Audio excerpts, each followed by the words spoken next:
My name is Michelle. Standing outside the cold, beige courtroom, I can still feel the heavy silence that followed my exit. My parents' accusing looks were like a cold knife piercing through my heart, and I knew the storm that was about to hit me hadn't even truly begun yet. It all started with a beautiful dream of a baby. I'm a proud owner of a cozy beauty salon in Seattle called Blossom Beats. It started as a tiny corner shop, but with hard work and dedication, it's now bustling with clients. My husband, Ryan, a 37-year-old software engineer, and I were over the moon when we found out we were expecting our first child, Lily. However, my family has always seen me as a walking ATM. My mother, Helen, is a materialistic woman who loves to show off, and my father, Carl, is a passive man who always goes along with whatever my mother says. My younger sister, Stacy, is just as greedy as my mother. I remember the day of my baby shower like it was yesterday. We were at my parents' house, which was decorated with pastel-colored balloons and a cute, "Welcome Baby Girl" banner. As I was holding a cupcake in my hand, ready to start the party, Stacy dramatically stood up. One hand on her still, flat stomach, she clinked her glass and announced, "Surprise! I'm pregnant too." The room erupted in cheers. My mother clapped so hard, you'd think she'd won the lottery. My aunt started crying tears of joy. And there I was, 9 months pregnant, forced to put on a smile as my sister hijacked my special day. Then, Stacy walked straight to the gift table. "I'm due right after you, so I'll need these too," she said with a laugh. I thought she was joking until she pulled out a fancy baby stroller and said, "You don't mind, right? You've got that salon money." My mother quickly agreed, saying, "It makes sense. We'll load them into Stacy's car. Michelle, you don't have everything ready yet. Don't overspend." I watched in silence as they took away all the gifts I'd carefully chosen for Lily. My throat tightened and my hands shook, but I said nothing. I just kept thanking the guests for coming. When everyone left, Ryan put his hand on my back and asked, "You okay?" I lied and said, "Yeah, just tired." Lily was born 3 weeks later, after a long and painful labor. When they placed her on my chest, all the pain and sadness melted away. Ryan cried like a baby.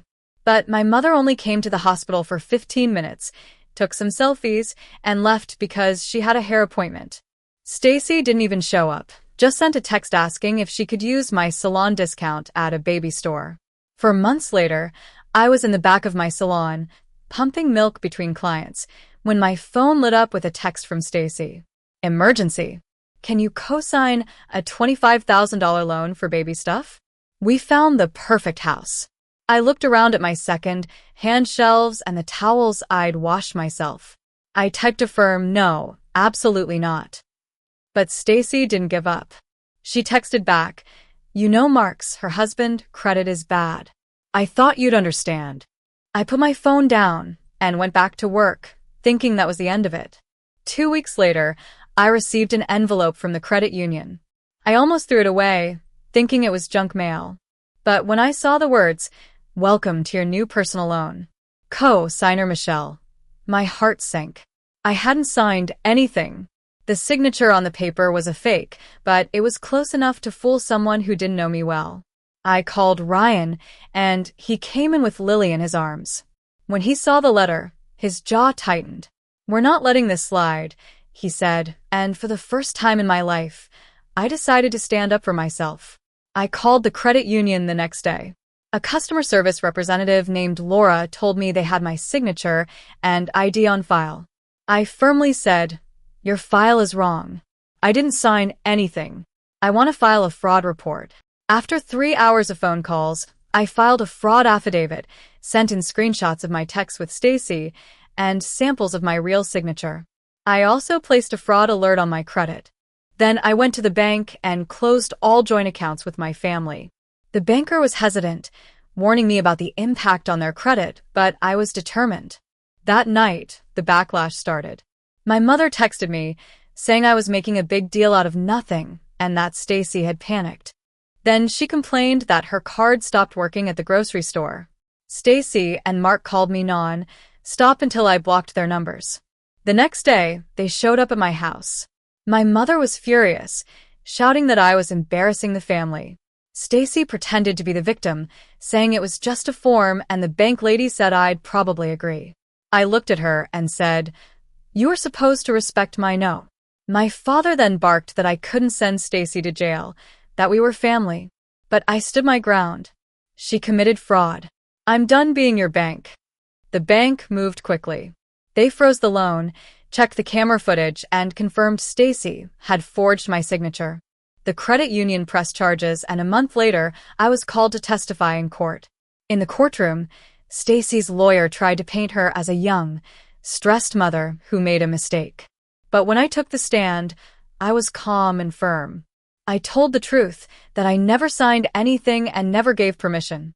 The bank investigator read out the spending report: designer clothes, a luxury vacation, and expensive gadgets. The judge looked at Stacy and said, "Wanting the best for your child doesn't mean committing crimes and saddling your sister with debt." Stacy accepted a plea deal. She got 2 years of probation, had to pay restitution, and attend financial counseling. My name was cleared from the loan, but the real cost was the rift in my family. The next morning, my mother called, sobbing that I'd ruined Stacy's life. I said quietly, "The bank called the police because it was a crime." She then said coldly, "Don't expect us at Lily's birthday." That's when I finally realized that I had been nothing but a wallet to them. I told her, "I'm done funding this family. You're all off my finances." And with that, I blocked their numbers. Lily turned 1 last month. We had a simple party at home, just a small cake that Ryan and I made. We invited Ryan's mom, some of my salon staff, and my cousin Nancy, the only one from my side of the family who supported me.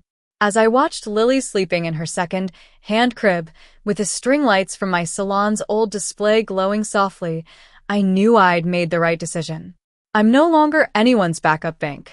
I'm just Lily's mom, and that's all I need to be.